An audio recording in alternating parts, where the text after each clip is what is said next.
Hi అండి. Climate చాలా కూల్గా ఉంది కదండి. అవును, 3 డేస్ తుఫాన్ చెప్పారు కదా, అందుకే క్లైమేట్ చాలా కూల్గా ఉంది. మాకైతే హాలిడేస్ కూడా ఇచ్చారు 3 డేస్. ఇప్పుడు మనం కూల్ క్లైమేట్లో హాట్గా హెల్తీగా ఏదైనా రెసిపీని ప్రిపేర్ చేద్దామండి. మనం ప్రిపేర్ చేసే రెసిపీ ఏంటంటే జీరా రైస్. దీనికి ఫస్ట్ మనం ఏం చేయాలంటే మిరియాలు, జీలకర్రని ఇలాగా దోరగా స్లిమ్లో వేయించాలన్నమాట. చిన్నగా వేయించాలి. ఎక్కువ మంట పెడితే ఇది మాడిపోతుందండి. మాడిపోయిన పొడి వేస్తే టేస్ట్ మారిపోతుంది. కాబట్టి ఇలా స్లోగా దోరగా వేయించాలి. చూడండి ఇలాగా. వీటిని ఇలా ప్లేట్లోకి తీసుకొని చల్లారనివ్వాలి కాసేపు.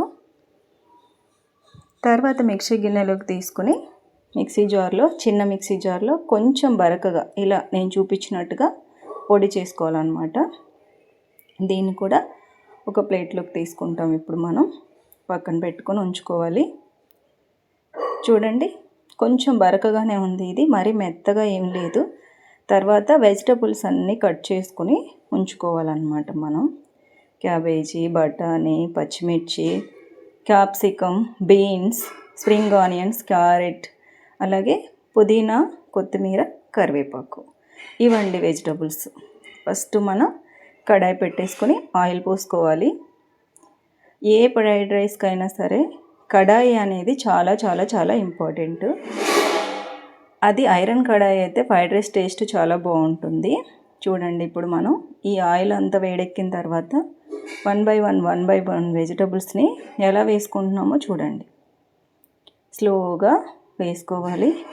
ఈ జీరా రైస్కి, ఫ్రైడ్ రైస్కి వెజిటబుల్ మనకి ఫుల్గా కుక్ అవ్వాల్సిన అవసరం లేదండి. హాఫ్ బాయిల్ అయినప్పటికీ కూడా సరిపోతుంది. తర్వాత దీన్ని పుదీనా, కొత్తిమీర, కరివేపాకు ఇందులో యాడ్ చేసుకుంటాం. కొంచెం సిమ్లోనే పెట్టాలి ఇప్పుడు, ఎందుకంటే ఆల్రెడీ కడాయి ఆయిల్ కూడా మనకి వేడెక్కింది కాబట్టి అల్లం వెల్లుల్లి పేస్ట్ని కూడా యాడ్ చేస్తున్నాం. ఇప్పుడు దీన్నంతా కొంచెం సిమ్లో పెట్టి చిన్నగా హాఫ్ బాయిల్ అయ్యేలాగా ఇలా కదుపుతూ కుక్ చేయాలన్నమాట. స్లోగా. ఫుల్గా కుక్ అవ్వాల్సిన అవసరం లేదండి, ఎందుకంటే బిర్యానీ అయితే మనకి గోల్డెన్ కలర్లోకి చేంజ్ అవ్వాలి, కానీ ఫ్రైడ్ రైస్కి అవసరం లేదు. ఆల్రెడీ మనం వండి చల్లార్చిన అన్నాన్ని ఇప్పుడు ఇందులో యాడ్ చేస్తున్నాం అన్నమాట. చూడండి, అన్నం కొంచెం పొడి పొడిగా ఉండాలి. దీన్ని నేను రైస్ కుక్కర్లో ప్రిపేర్ చేసి ఉంచుకున్నానండి ముందే. ఇలా మనం కలుపుకుంటూ ఉండాలి స్లోగా. తర్వాత కొంచెం ఉప్పు రుచికి సరిపడా, అలాగే కొంచెం కారం కూడా యాడ్ చేసుకోవాలి. కారం కొంచెం సరిపోతుందంటే, ఎందుకంటే మనం జీరా మిరియాల పొడి వేస్తాం కాబట్టి కారం ఎక్కువగా అవసరం లేదు. ఇలా యాడ్ చేసుకోవాలన్నమాట.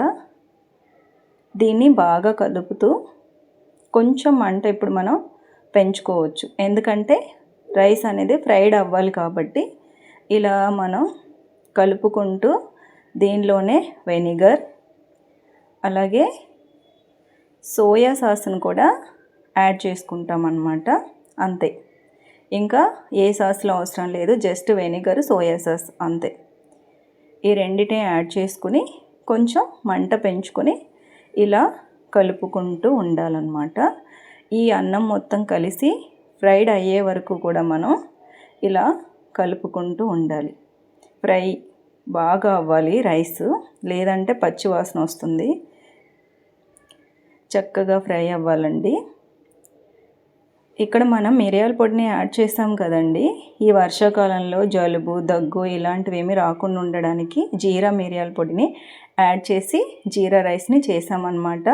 అలాగే అన్ని వెజిటబుల్స్ కలిసాయి కాబట్టి ఇది మనకి చాలా హెల్దీ కూడా. పిల్లలు చాలా ఇష్టంగా తింటారు. స్పైసీగాను హెల్తీగాను ఉంటుంది కాబట్టి ఈ రెసిపీని ప్రిపేర్ చేస్తున్నాం అన్నమాట మనం ఇప్పుడు. ఇప్పుడు ఇది తినడానికి రెడీ అయిపోయిందండి. దీన్ని వెజిటబుల్ సార్వాతో సర్వ్ చేశాను. కూల్ వాతావరణం